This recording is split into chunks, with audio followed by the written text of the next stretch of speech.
Salut les geekettes et salut les geeks, bienvenue dans un 100% tout nouveau, tout beau, tout chaud, qui sent bon le sable mouillé, oui voilà. C'est pas grave puisque de toute façon on va retrouver les critiques de Tokyo Jungle, après le reportage sur Little Big Planet Karting, et puis un rétro magique consacré à Mother. Mais bon, tout ça, ce sera après les deux.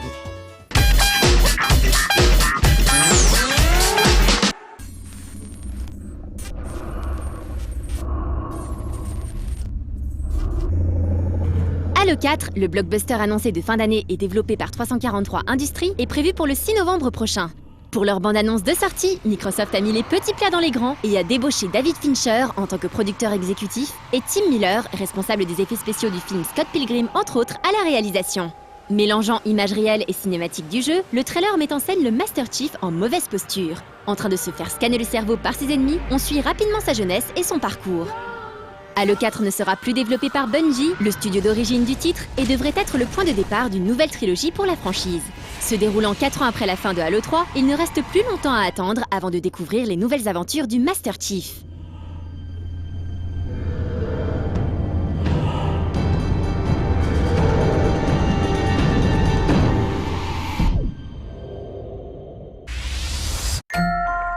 Le studio A-Illusion a dévoilé récemment quelques images de leur nouveau titre sur lequel ils travaillent depuis des mois.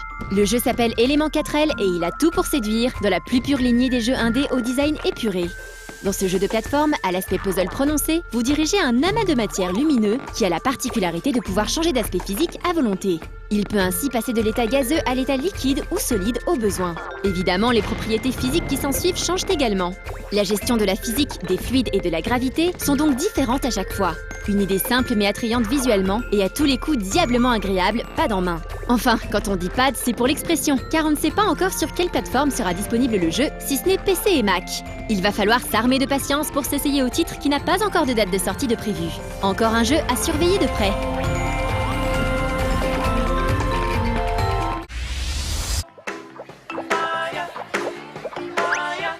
Dans le genre de contenu dont la probabilité de sortir chez nous tend vers le zéro, la collaboration entre le jeu Hatsune Miku Project Diva F et l'appli sociale Minato Isho se pose en cas d'école. Le premier titre est un rhythm game qui met en scène la célèbre idole virtuelle Vocaloid, et le second est un réseau social pour PS Vita, dont la mascotte, un petit chat, est tout aussi célèbre. Le 26 octobre, un donjon spécial de Minato Isho sera disponible en téléchargement sur le service japonais. Il permettra de vivre une petite aventure aux côtés de la diva, avec bien sûr son lot de thèmes et d'objets personnalisables, le tout en échange de quelques yens, ce qui représentera une douzaine d'euros de par chez nous. Et là, les fans de Vocaloid qui possèdent une PS Vita sont en train de maudire le monde cruel dans lequel nous vivons de ne pouvoir accéder à ce contenu. Ne vous en faites pas, on compatit.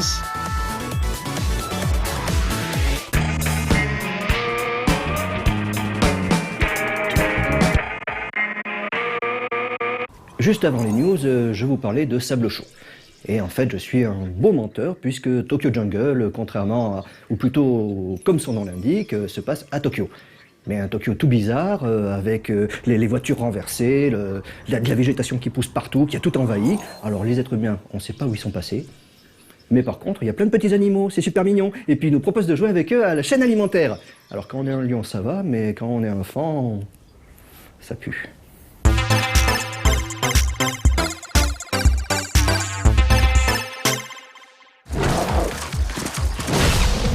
Depuis quelques semaines, un jeu fait de l'œil aux clients du PSN. Tokyo Jungle intrigue et donne envie. Le titre est très bien choisi. En 2 mots, il résume magnifiquement son concept. Alors forcément, on finit par craquer, on débourse ses 12 € et on download le jeu sur le disque dur de la PS3. Et pendant que la barre de chargement progresse, on espère, on prie pour ne pas être déçu. Pas seulement pour les 12 €, mais surtout parce qu'avant même d'y jouer, on a envie de l'aimer ce jeu.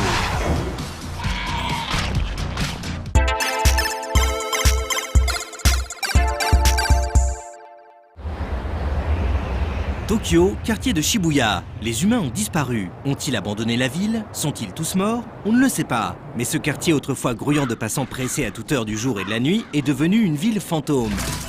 C'est désormais le territoire des animaux. Les bêtes sauvages se sont échappées des eaux, les animaux de compagnie sont retournés à l'état sauvage.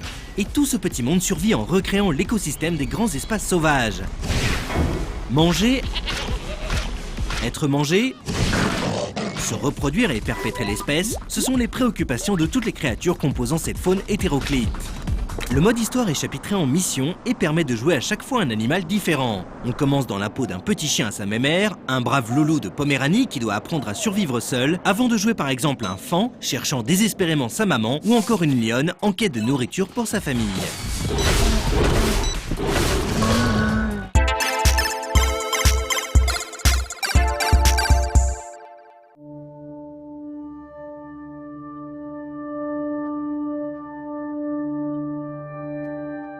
Tokyo Jungle propose 2 modes de jeu.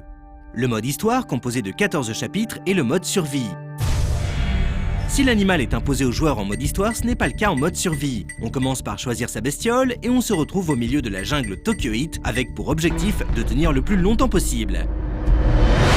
À partir de là, c'est un peu le GTA des animaux. On peut se focaliser sur les diverses missions proposées et empocher les récompenses comme des améliorations de stats, des vêtements, accessoires et surtout de nouveaux animaux jouables, mais on peut aussi se concentrer sur la chasse aux disquettes.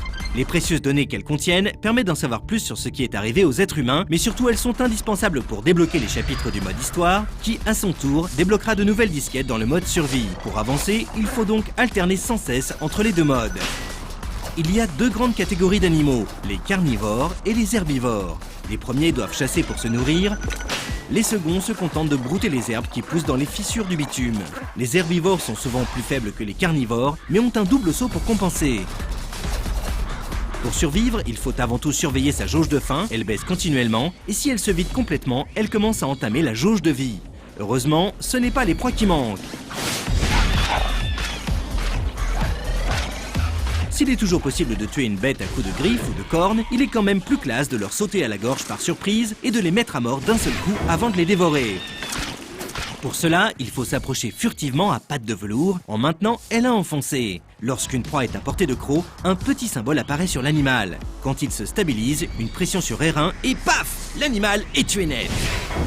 Mais il ne faut pas simplement surveiller sa jauge de faim. Il convient aussi de faire attention à ne pas devenir à son tour la proie d'un prédateur. En évoluant habilement dans les hautes herbes, il est possible d'éviter de nombreux ennuis. Mais si l'animal se fait repérer par un prédateur, il faudra choisir la fuite ou le combat. Si on choisit la fuite, il est nécessaire de se cacher jusqu'à ce que le compteur retombe à 0, exactement comme dans MGS. Mais parfois, traqué par une meute en furie, la fuite est impossible et il faut se battre pour défendre courageusement sa vie. Le stick droit permet de faire une esquive rapide, mais pioche beaucoup dans la jauge d'endurance. En cas d'esquive réussie, le jeu passe au ralenti, permettant une contre-attaque mortelle. Enfin, si on a la chance d'être à la tête d'une meute, vos compagnons feront office de vie supplémentaire si le chef venait à mourir. Après le combat, la vie remonte naturellement si l'animal n'a pas faim et qu'il se trouve en sécurité. Mais d'autres dangers mettent en péril la vie des nombreux habitants de Tokyo. Il y a la canicule qui accélère le pourrissement des proies tuées, les pluies toxiques qui polluent les herbes et les points d'eau, et bien sûr la vieillesse. Chaque animal doit absolument se reproduire avant d'arriver à la limite de son horloge biologique. Mais plusieurs conditions sont à remplir. Déjà, marquer son territoire. Ensuite, bien choisir sa femelle pour assurer une descendance nombreuse. Enfin, il faut avoir un peu bourlingué et absorber suffisamment de calories afin de posséder un rang de reproducteur digne de la femelle choisie. Après la reproduction, le joueur abandonne les parents et prend le contrôle de la descendance pour continuer l'aventure.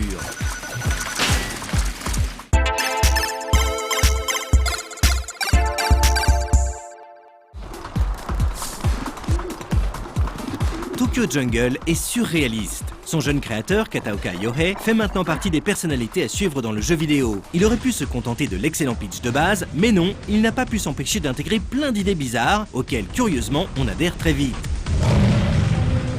Quelques exemples. Dans cet univers, les dinosaures ou les mammouths font partie de la faune et vivent leur vie, l'air de rien, entre les hyènes et les lions.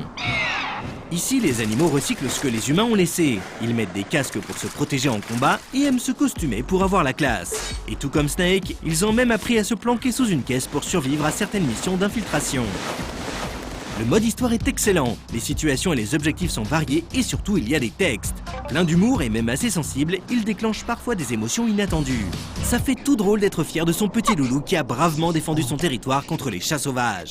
Le mode survie est beaucoup plus réussi qu'on ne pourrait le penser. Il évite le piège de l'ennui et de la fatigue des jeux open world en donnant toujours quelque chose de marrant à faire aux joueurs. On a du mal à s'ennuyer, le terrain est vaste et pour ceux qui connaissent Tokyo, le plaisir est décuplé. L'aire de jeu est peut-être un peu trop vaste d'ailleurs. Les déplacements sont parfois un peu longuets, même si les égouts peuvent faire office de raccourcis. Le bestiaire est vaste, avec une quarantaine de races jouables, dont certaines existent avec différents pelages. Cela réveille très vite l'envie de tout débloquer. Pourtant, ça reste entre guillemets un petit jeu. Si une certaine poésie se dégage des décors, il faut reconnaître que c'est souvent très moche, avec en prime un effet de flou particulièrement vilain. Les animaux sont chouettes et bien animés, mais faut pas les regarder de trop près, car la texture de la fourrure leur donne souvent un look d'animal en plastoc. Sans compter le festival de petits défauts pas bien graves mais pénibles quand même, mur invisible en veux-tu en voilà, bug de collision, caméra imposée qui empêche souvent de prévoir une attaque au prédateur, et enfin une trad française assez approximative qui gâche le plaisir et gêne parfois pour progresser tellement c'est pas clair. Le pire, c'est certainement la musique. Pénible, répétitive et sans génie, elle a du mal à être à la hauteur de l'originalité du reste de la prod. Quand on imagine un instant que ce Tokyo Jungle aurait pu être avec une BO à la Katamari, on pleure. Et pour finir avec les trucs pas bien, les DLC payants pour débloquer les animaux les plus tentants, comme le croco et le kangourou. Oh, c'est triste. Et pourtant, Tokyo Jungle reste génial. C'est un petit jeu mais un bon jeu. Pas un bon petit jeu, mais un vrai bon jeu. Vous suivez? Petit par le prix et par ses ambitions techniques, mais très bon dans tout le reste.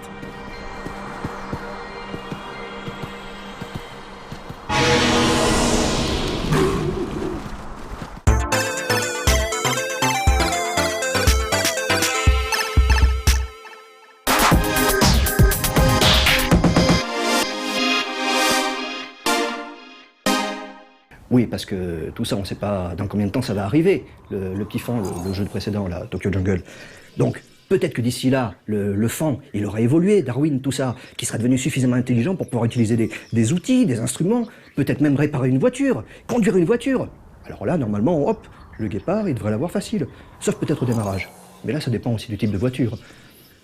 Peut-être même qu'il pourrait utiliser un kart. Oui, j'avoue, tout ça c'est pour lancer le reportage sur Little Big Planet Karting. Qu'est-ce que vous voulez, ça fait 5 ans, hein. Little Big Planet Karting. Est-ce que ce jeu va laisser une trace dans la mémoire des joueurs? On verra bien.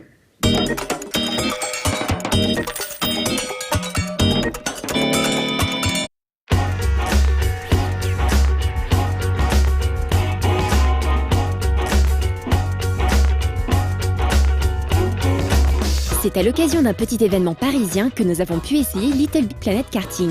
Oui, un jeu de karting dans le plus pur style Mario Kart, mais avec l'univers et la dimension créative de Little Big Planet.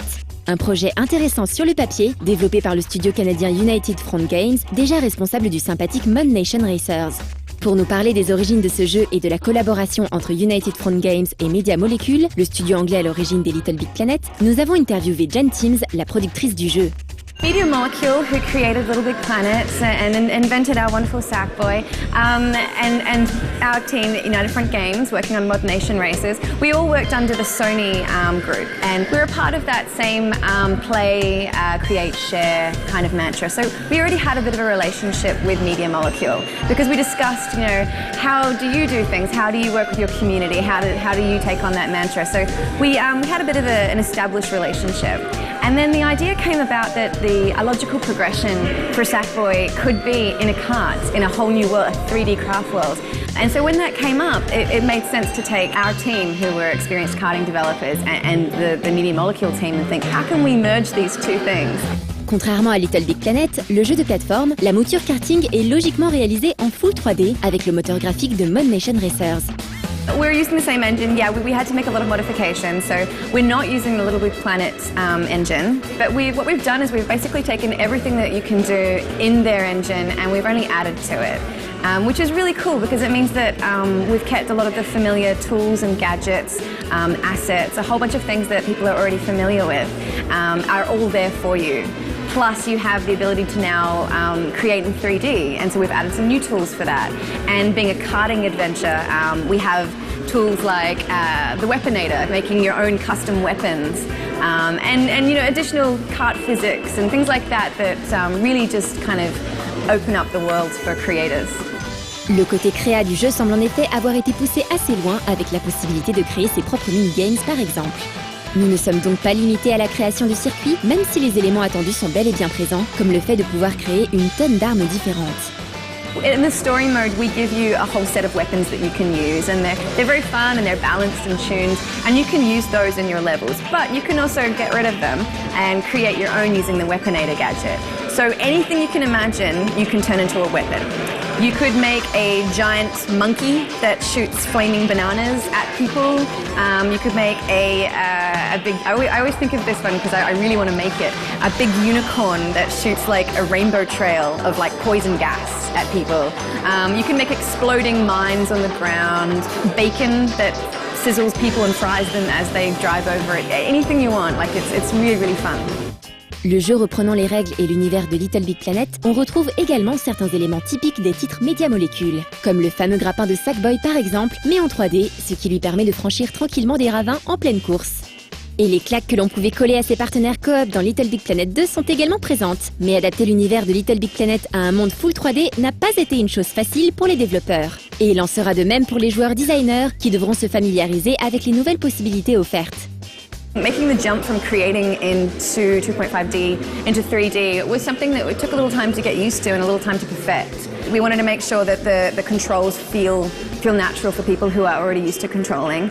And you know, it is a bit of a switch in your mind when you're used to creating in 2D and then suddenly realizing, oh, I can do this and I can do, oh, wow, you know. We had some of the power creators from the Little Big Planet community join us for a game jam and play with the tools for the first time. And these are experienced creators who already are very, very familiar with the tools from Little Big Planet 1 and 2. And on the first day, you know, they sort of said it's kind of, you know, it's a little bit of a difficulty to adjust to 3D, you know, it's trying to wrap your head around it. By the end of the week, they were loving it. They were creating some amazing things, and they all had that moment of, wow, it really is limitless now. You know, this is anything you can think of, you can create. La partie créa du jeu est certes importante, mais les développeurs n'en ont pas pour autant négligé les autres aspects. Le mode Histoire met ainsi en scène un nouvel ennemi dans le monde de Little Big Planet, la Horde. Ce sont des créatures qui volent tout ce qui est cool dans le monde de Sackboy à bord de cartes. Complètement dépassé au départ, Sackboy parvient lui aussi à se trouver un kart pour partir à leur poursuite, dans des mondes déjà connus des amateurs de la série et d'autres inédits. We've really focused on racing and battling and the things that are, you know, core karting adventures, and we've finely tuned those, and we have throughout the story mode a lot of them. But we intersperse it with other types of gameplay to keep it fun and fresh and make it interesting. And they're all examples of things that you can do using our editor. There are some sort of non-traditional karting like checkpoint races, point-to-point, team co-op play, that sort of thing. But the power of the editor is such that you're not limited to karting anymore. You can change up the way that the game logic works, the way that a game is won or how it ends. Could be something like by picking up an object and placing it in a certain area, or by finding certain targets, or you can really change up the logic. It's not just about time or score. In our public beta recently, we had members of the public getting their hands on the tools for the first time and creating some really, really cool levels in a short amount of time. And some of the things that they were creating aren't karting at all. Like, we saw an example of a first-person shooter where it's a gun that's being controlled around the place. Lots of like arcade mini games, things like matching tiles to score points, or retro pinball style games and things like that. So it's really, really neat to see that we've focused on karting, we've kept that at our core, but we've opened up the world even more.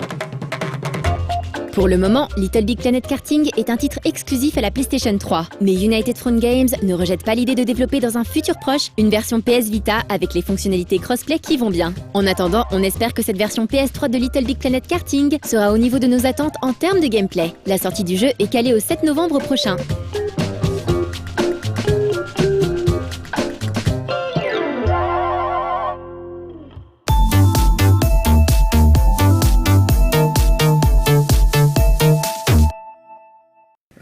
Bon, je reviens juste une dernière fois sur cette histoire de fan, parce que oui, en fait, je me disais, cette bestiole quand même, dans les images que j'ai vues, elle cherchait sa mère.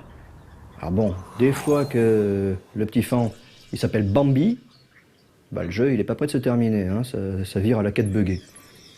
En parlant d'ailleurs de chercher une maman, Julien Pirou, eh ben, dans Retro Magic, il a trouvé Mother, la série de RPG de chez Nintendo. Allez, zou, vas-y Juju.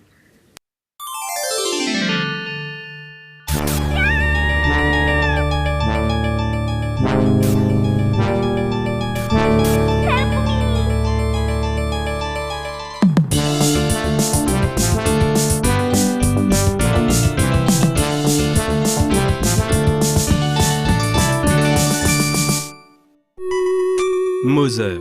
Voilà un nom qui a acquis une aura légendaire auprès des fans de RPG, même si la courte série de Nintendo reste globalement inconnue dans nos contrées en dehors de la présence de certains de ses héros dans les jeux Super Smash Bros. Mais Mother est une saga unique en son genre, un ovni surgi de l'esprit du romancier et game designer Itoi Shigesato.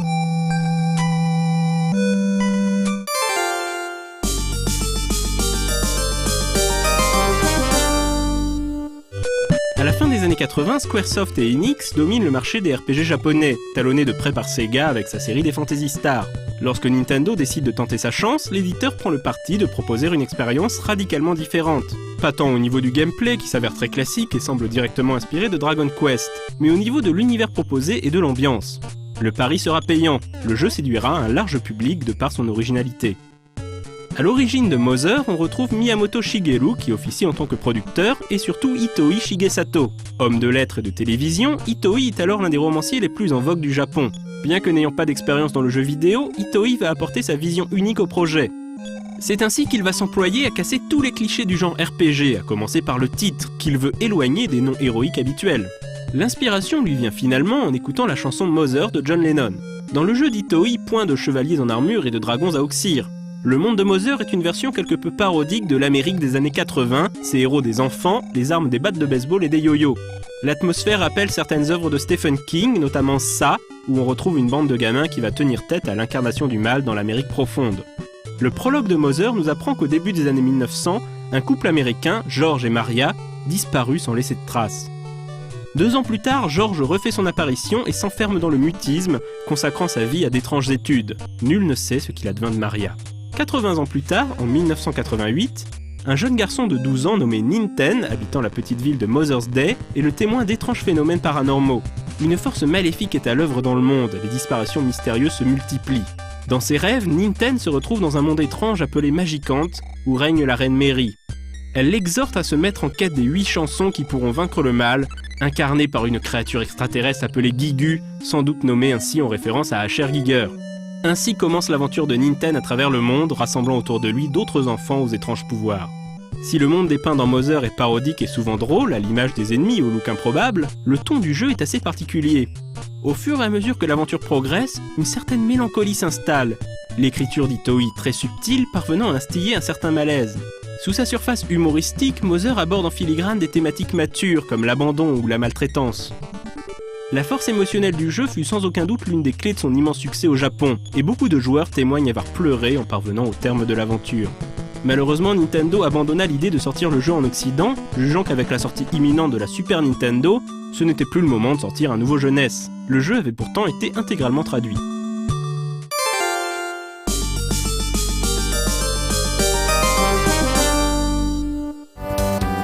Il faut attendre 5 longues années de développement avant qu'une suite à Mother ne sorte. Il s'agira de Mother 2, Gigu no Gyakushu, que l'on peut traduire par Gigu contre-attaque. Cherchant encore une fois à subvertir les poncifs du RPG, Itoi Shigesato souhaitait que les joueurs sachent d'emblée qui était l'ennemi afin de pouvoir mieux jouer avec leurs attentes. Cette fois-ci, le jeu sortira aux États-Unis, rebaptisé Earthbound. En dehors du sous-titre qui annonce immédiatement la couleur, le lien entre Mother et Mother 2 n'est pas évident de prime abord. Le jeu se déroule toujours dans une pseudo-Amérique, rebaptisée Eagle Land dans la version anglaise du jeu, et met en scène un nouveau héros, Ness, qui ressemble trait pour trait à Ninten. Une nuit, un météore s'écrase près de la maison de Ness. Se rendant sur le lieu du crash, Ness entre en contact avec Buzz, une sorte d'abeille qui affirme arriver du futur, où les forces du mal ont détruit la Terre. Avant de mourir, écrasé par accident par la mère d'un des protagonistes, Buzz confie à Ness la pierre des sons et lui demande de visiter 8 sanctuaires afin de rassembler l'énergie de la Terre qui lui permettra de vaincre la source du mal, Gigu, renommée Gigas dans la version anglaise. Après sa défaite à la fin de Mother, Gigu a fui à travers le temps et a été consumé par ses propres pouvoirs psychiques devenus incontrôlables, devenant une influence maléfique qui corrompt inexorablement l'humanité. Si Mother 2 est dans la droite lignée du jeu original, il en développe le gameplay, ajoutant son lot d'idées nouvelles, souvent en lien avec l'univers contemporain du jeu. C'est ainsi que le joueur ne transporte pas d'argent, mais doit retirer ce dont il a besoin aux distributeurs trouvés en ville. Ness possède également un chien, sur lequel le joueur n'a pas de contrôle direct. Enfin, les combats ne sont plus aléatoires, les ennemis sont visibles sur la carte, et il est possible d'essayer de les éviter ou de les prendre à revers. Les ennemis réagissent également à la puissance du joueur. Si le groupe est trop puissant, les ennemis s'enfuiront à l'approche du joueur. Si le combat est engagé contre un ennemi trop faible, il est gagné automatiquement sans qu'il y ait besoin de faire quoi que ce soit. Encore une fois, le jeu propose un subtil mélange d'humour et de références pop culture, à l'image des Runaway Five, un groupe de blues qui aidera Ness dans sa quête, et clairement inspiré des Blues Brothers. Et des thèmes plus graves. Impossible d'oublier le combat final contre Guigou, qui apparaît sous une forme indistincte évoquant un fœtus déformé et susurre tout au long du combat des phrases incohérentes du type « Ness, je suis heureux, j'ai mal, j'ai mal ».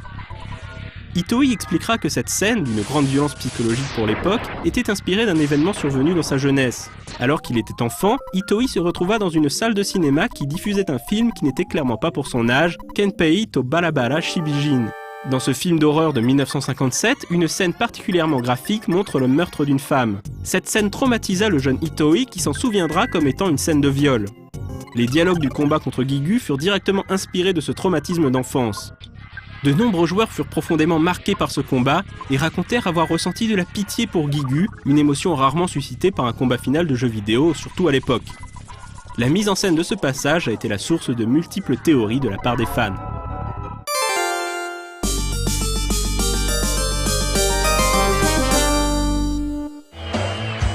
En 1999, Nintendo annonce la sortie prochaine de Mother 3 sur Nintendo 64. Une démo jouable est présentée au Space World de cette année-là, dont il ne reste que quelques vidéos de mauvaise qualité. Le jeu aurait été tout en 3D et aurait raconté la quête de deux jumeaux, Lucas et Klaus, affrontant un méchant appelé le Pig King. Malheureusement, l'équipe d'Itoi a bien du mal à maîtriser le hardware de la machine. Le jeu prend du retard. On annonce bientôt que Mother 3 va sortir sur le 64DD, l'extension de la Nintendo 64. Finalement, en 2001, le jeu est annulé, laissant Itoi Shigesato et son équipe découragés et déprimés.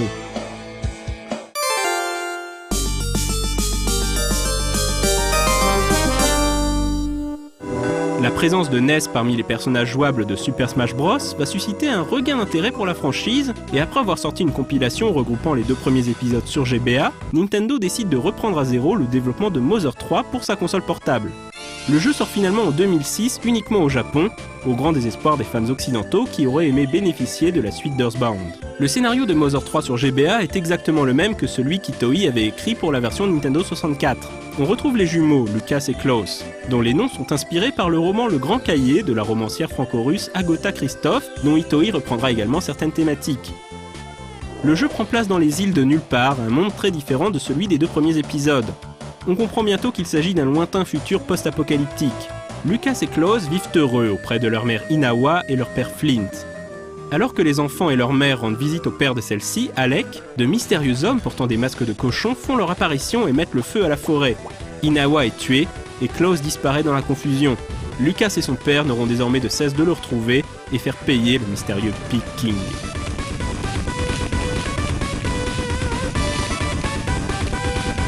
Contrairement aux deux premiers épisodes, la narration de Mother 3 alterne entre les points de vue des différents protagonistes au fil de l'aventure. Comme on pouvait s'y attendre avec Itoi Shigesato, l'histoire du jeu effectue un numéro d'équilibriste entre humour et tragédie, jusqu'à la conclusion que l'on ne spoilera pas ici, mais qui marqua à nouveau les esprits.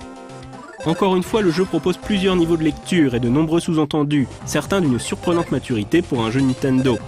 Malgré la longue attente, Mother 3 tient donc toutes ses promesses et apporte une conclusion mémorable à la série.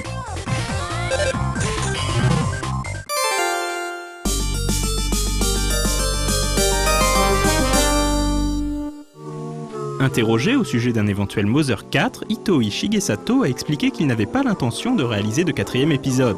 Au contraire, il aimerait qu'un autre créatif propose sa propre vision, qu'Itoi pourra ensuite découvrir en tant que joueur. Reste à voir si Nintendo osera relever le défi.